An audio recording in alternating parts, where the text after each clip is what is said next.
Hi, my name is Thais Gibson, and I'm the creator of the Personal Development School. This is your daily breakthrough video. And in this video, I want to talk to you a little bit about the love language interaction between the fearful avoidant attachment style and the dismissive avoidant. So I'm going to talk about the love languages here, and this comes from Dr. Gary Chapman's 5 love languages, but I really want to talk about the strategies we use to meet the love languages because there's a huge difference and it doesn't just stop at love languages. So we're going to talk about like these interactions and how each style receives love languages in different forms and what they tend to prioritize more than one another so that you can see if you are, for example, a fearful avoidant and have a DA partner or even loved one or family member or friend. And vice versa, if you're a DA and have an FA, loved one, family member, friend, etc., how to actually give love according to love languages. Now, I do want to help you keep in mind that we give and receive love through our love languages, but also through our needs.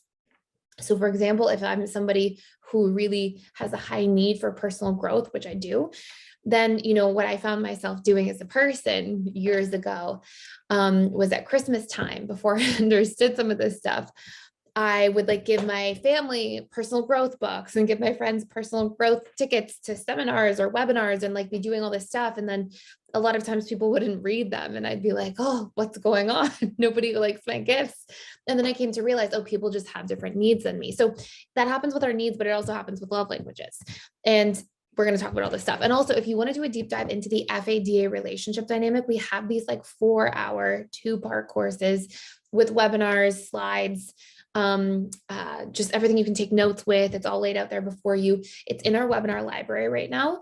And you can check them out for free for 7 days. If you click the link in the description box below, you can join. You can see all the different patterns that will exist between these two styles, the communication breakdowns, how to work through those communication breakdowns, the different love languages as a whole, the different reprogramming that needs to happen on each side, the wounds, the fears, the pain points in the interaction, all this stuff. And you can check it out for free for 7 days by clicking the link in the description box below. Anyways, we're going to go into this stuff. So love languages. So we have the love languages, and the 5 major love languages. This comes from Dr. Gary Chapman: are quality time, physical touch, acts of service, gifts, and words of affirmation. So these different attachment styles rank these love languages differently, but then they have strategies to meet these love languages differently as well. For example, quality time. What I will often find with DAs and FAs is they can both value quality time. I mean, usually FAs have quality time as one of their first love languages, probably the highest as a general rule. And DAs, usually it's kind of middle to end. However, if you look really clearly, fearful avoidance in their quality time usually want depth of connection. So deep conversation, sometimes trying new things together that really bond you, going on a road trip, whatever it might be. Whereas dismissive avoidants really tend to value intellectual stimulation and intellectual connection.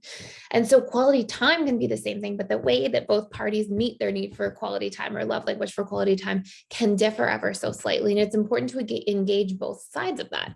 So that's for quality time. For physical touch, this can be really, range for these two styles specifically. Sometimes FAs are, quite affectionate behind closed doors, but not very publicly affectionate, not really a PDA type of person. Generally, DAs are not PDA types of people. And a lot of the times they're not necessarily physical touch type of people either. But sometimes when it comes to sex or intimacy, they can be a little bit more physical there.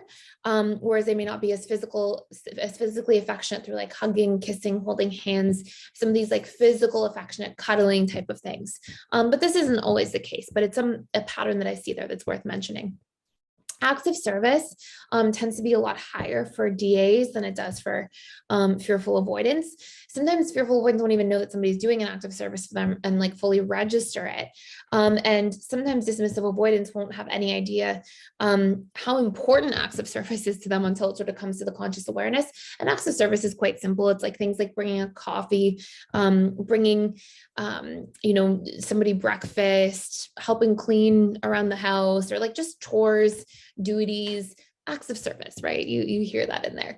So you can think of things on a daily basis that may show up. This doesn't differ too much in terms of the ways that each individual gets them met. Just the relationship to the love language itself tends to be quite different. Then we have gifts. As a general rule, FAs have a hard time receiving gifts. Ds can have a great time receiving gifts and appreciate gifts, but not gifts that are over the top or anything that they feel like somebody will hang it over their head later and like sort of be like, oh, you owe me now that I've given you this gift. And it's a huge fear of DAs. So that relationship to the love language can really like sort of stress them out if they feel like somebody's going to expect something from them in return.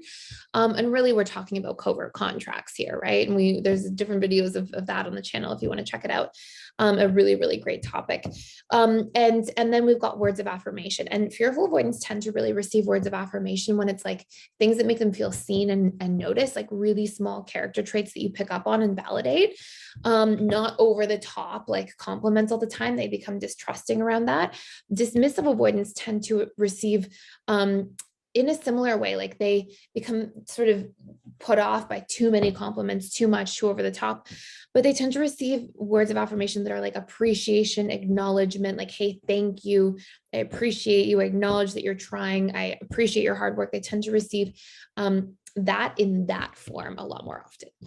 So these are the major things you want to pay attention to, the different ways we get these love languages met, some of the interactions. And again, if you want to check out that live course that we have over, well, it's recorded now because it's not live anymore, but those live courses that were live, then you can check them out there in the webinar library. They have slides, they've got notes, they've got everything there for you to navigate the fearful avoidant and dismissive avoidant relationship dynamic.